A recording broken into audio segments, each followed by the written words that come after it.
Hello mga guys, good evening. So ayan, makikita nyo mga guys, ako nagtatanggal nitong binilot namin na pera. Pera talaga to mga guys. Ito ay binilot namin, ginamit namin, nilagay namin to do sa aming last year na Prosperous Bowl. Prosperous Bowl. Yan, ito yung ginamit namin, 12 na na papel. Yung 'di ba pag New Year, meron tayong mga 12 fruits, tapos bill, tapos coins. Ito yung ginamit namin last year. So, isang taon nang nakalipas, nakabilot pa rin siya.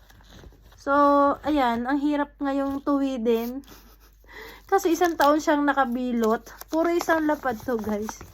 Ngayon ang gagawin ko ay isisingit ko naman siya sa libro para tumuwid.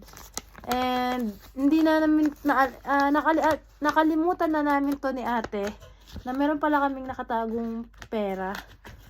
At isang taon namin siya nakalimutan. So ngayon, ito na. Aanuhin na namin. Gagamitin na namin. May paggagamitan na kami. So, kailangan ko muna tong i-straight. So, yan. 12 to na 10,000 yen na bill. Pero hati naman kami dito ni ate. Yun nga lang, biruin mo, isang taon na namin nakalimutan to. Ay, hindi pala daw nakalimutan ni ate. Ako nakalimutan ko na to. Ngayon ko na lang naalala. Kasi may paggagamitan. O, diba? So, yun lamang guys. I-share ko lang sa inyo yung ginagawa ko ngayon. Dito ko naman siya nilalagay sa libro. Para matuwid. And then, syempre, kada taon gagawa tayo ng Prosperous Bowl. Yung may bigas, nagde-decorate tayo, 'di ba? So, tingnan natin. Pero this year, baka hindi muna. Baka iba ang design. Next year, meron na yan. Ayan.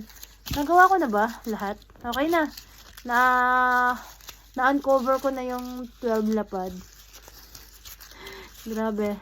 Sana lumago to kasi isang taon namin siyang naitago pala. So, 2025 dapat palalaguin natin to guys. Yun lang guys. Bye!